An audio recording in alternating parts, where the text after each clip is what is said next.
ओम शांति। आज हम जीवन के उद्देश्य और जीवन में क्या प्राप्ति करनी आए हैं, या हम इस मनुष्य जन्म में क्या करने आए हैं, हम आत्माओं का जीवन का उद्देश्य क्या है, हमें क्या करना है जो हम इसके लिए इस धरती पर आए। तो मानव जीवन का उद्देश्य तो ज्ञान की प्राप्ति करना ही होता है, और ये भी माना जाता है कि जीवन में एक गुरु होना बहुत ज़रूरी है, क्योंकि जब गुरु आता है तो वो जीवन जो है हमारा ज्ञान रूप से भर जाता है, यानी उनके ज्ञान की रोशनी से हमारा जीवन प्रकाशित होता है। यानी जब हम उनसे दीक्षा लेते हैं या उनसे कुछ शिक्षा लेते हैं तो अपना ही जीवन, हमारा उद्देश्य, हमारा लाइफ का यही है कि हमें संसार में जो हम आए हैं तो हमारा उद्देश्य ये होना चाहिए कि हम अपने कर्मों द्वारा और अपने चलन द्वारा हम लोग भगवान का एक तरह से कार्य करने ही आए हैं, क्योंकि भगवान या परमात्मा हर किसी को किसी न किसी को निमित्त बनाते हैं। तो यदि कोई अपने जीवन का उद्देश्य आज नहीं जानता तो परमात्मा के अनुसार एक तो हर मनुष्य में कोई ना कोई क्वालिटी है। भगवान ने किसी भी बच्चे के साथ कोई अन्याय नहीं किया। यदि किसी को बुद्धि ज़्यादा अच्छी दी तो किसी को बोलने की कला दी, किसी को बाबा ने कमाने की ज़्यादा जीवन अच्छी दी तो बाबा ने किसी को कार्य करने की क्षमता दी। मतलब हर मनुष्य आत्मा में कुछ ना कुछ गुण अवश्य है। जैसे कि ब्रह्मा बाबा भी कहते ही थे कि चाहे कोई बच्चा अपने आप को कितना भी कमतर समझे, परंतु परमात्मा की नज़र में हर बच्चा इम्पोर्टेंट और ख़ास है। और ये भी जाना गया है कि जितने भी आज तक दार्शनिक आए, धर्मशास्त्र जो भी जिन्होंने पढ़ा, जिज्ञासु जो भी आए, उन्होंने ये तो ज़रूर माना है कि खुशी और आनंद भी प्राप्त करना है इसी जन्म में। क्योंकि ऐसा तो नहीं है ना दुखी होने आए हैं या इतना उदास रहने आए हैं, रोने आए हैं।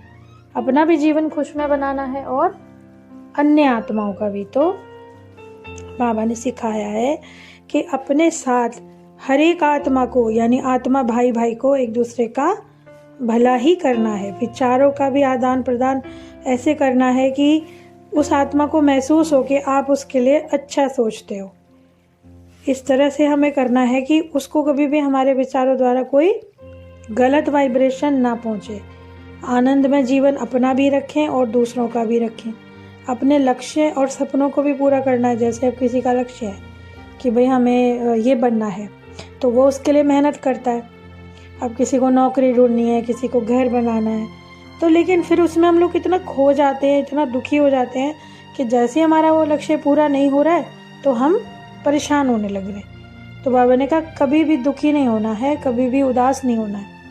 हमेशा हर बात में खुशी ढूंढो, हर बात में पॉजिटिव चीज़ ढूंढ लो कि अगर मेरे को देर लग रही है तो यानी मेरा कार्य अच्छे से अच्छा होगा, मेरा बढ़िया से बढ़िया होगा। क्योंकि देर का कार्य भले ही उसमें थोड़ा सब्र रखना है, लेकिन हमेशा अच्छा ही होगा। और दुनिया को बदलने में भी हमारे को अपनी मदद करनी है। यदि हम बदलेंगे तभी तो दुनिया बदलेगी। पहले हम लोग सोचते थे बाबा से मिलने से पहले कि सामने वाला क्यों नहीं बदलता, सामने वाला एज इट इज़ क्यों है, वो मेरे साथ अच्छा बिहेव नहीं करता। पर बाबा हमसे कहते हैं आप बदल जाओ, आप चेंज हो जाओ।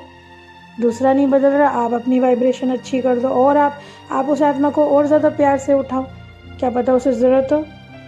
तो बाबा ऐसी टचिंग देते हैं। अपनी पूर्ण क्षमता का उपयोग करने का, हमारे जीवन को, उद्देश्य को पूरा करने में परमात्मा ज्ञान हमको बहुत बहुत मदद करता है।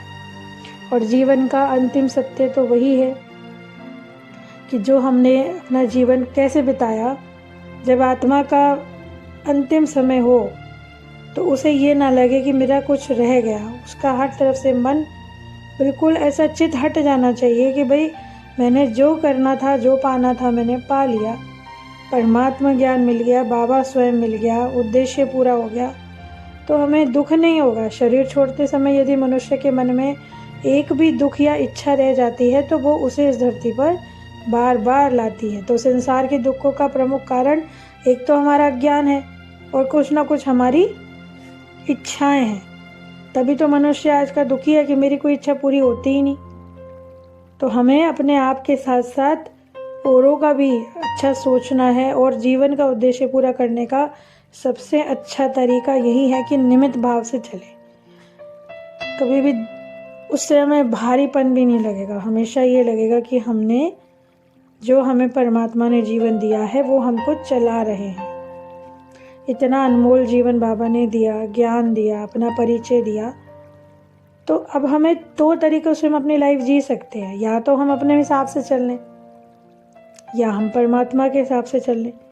अपने हिसाब से चलते हैं तो ज़रूर कभी ना कभी कोई गलत निश्चय ले सकते हैं, परंतु यदि परमात्मा की इच्छा से चलेंगे और उनकी ही अपने अंदर की ज्ञान द्वारा अपनी बैटरी पूरी करते रहेंगे तो कभी भी मन में उपद्रव नहीं मचेगा। जैसे कि मालूम भी है लोगों को भी, इंसानों को, सबको मालूम है कि अंतिम सत्य तो मृत्यु ही है, सभी जानते हैं। उस मृत्यु से पहले भी तो तैयारी करनी है हमें। बाबा ने कहा ना, आप इस दुनिया से ऐसे हो जाओ कि आपको ऐसा लगे ना कि मृत्यु आए तो आपको भय हो, बल्कि आपको इतनी सांत्वना हो, ऐसा आपका पूरा हो चुका हो कि आपको अंतिम समय में कोई भी मन में परेशानी या कोई चिंता ही ना रहे। तो दिमाग और परमात्मा में जो यदि मन लग गया तो उसके बाद फिर हमारा अपने आप ही हाथ से मन हट जाना चाहिए। बस अपना कार्य पूरा कर लें, अपने साथ साथ अन्य आत्माओं का भी हम भला कर लें। जन्म और मृत्यु के बीच में रहकर इस प्राणों द्वारा हम दूसरों को बाबा की शिक्षाएं दे लें, अच्छे कर्म कर लें, और वो कर्म भी बाबा की प्रेरणा से ही करें, क्योंकि अगर हमने उसका भी अपने पे वो ले लिया तो उसका भी हम पे एक तरह से भार चढ़ता रहता है। हमारे मन को अपने आप आता रहता है, मैंने किया। नहीं, परमात्मा ने करवाया, मैं तो बस इंस्ट्रूमेंट हूँ। तो यदि हम ये भावना रखेंगे तो हमारा जो जीवन का लाइफ का पर्पस है अपने आप सॉल्व होता रहेगा, सॉल्यूशन। और कभी भी जीवन में यह नहीं सोचना है कि आज अपराध करके रख लेते हैं, कल ठीक हो जाएंगे। बाबा ने कहा ना, हर जीवन की घड़ी को अंतिम घड़ी समझकर अपना हर पल सार्थक बनाओ।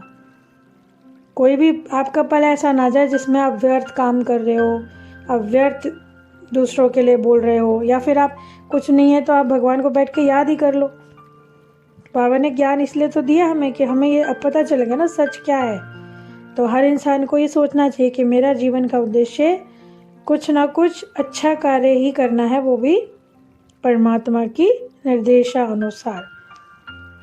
तो आज के ये इस ज्ञान चर्चा पे हम उम्मीद करते हैं आपको समझ आई होगी और इससे कई आत्माओं को हेल्प भी मिलेगी। और अब आगे के लिए हम और भी बातें परमात्मा से जुड़ी सुनेंगे। तब तक आप सब जुड़े रहिए। ओम शांति।